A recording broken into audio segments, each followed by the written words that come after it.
या लोकसभेचे संपूर्ण महाराष्ट्राचे लक्ष आहे लोकसभेकडे।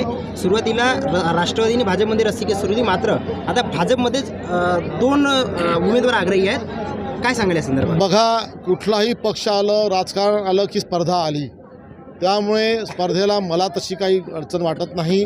स्पर्धा ही असलीच पाहिजे आणि त्यामुळे गेल्या 5 वर्षात प्रामाणिकपणे मी या भंडारा गोंदिया जनतेची सेवा केली आहे, नम्रपणे केली आहे, त्यांच्यातला एक म्हणून केलेली आहे।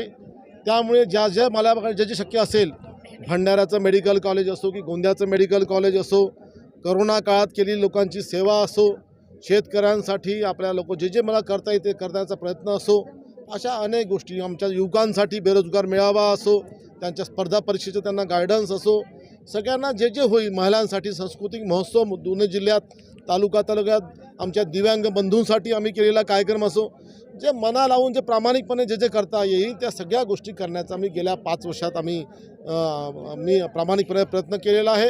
आणि सोबतच मोदीजींच्या कामाची जोड, मोदीजींच्या जी काही मोदीजींनी गेल्या 10 वर्षात संपूर्ण विकासाची गंगा सगळ्या जिल्ह्यात आणलेली आहे, त्याच्याही सुद्धा आपल्याला रस्ते असोत, पुलं असोत की अनेक कामं असोत, ही सगळ्या कामाची पावती म्हणून मला परत याही वेळेस मला उमेदवारी मिळेल आणि मला विश्वास आहे या मागच्या वेळेसपेक्षाही जास्त मताधिक्याने, एवढंच नव्हे तर मागच्या वर्षी 2 लाखाची लीड होती, यावेळेस किमान 4 लाखाच्या फरकाने मी निवडून येईल हा विश्वास आपल्या व्यक्त करतो।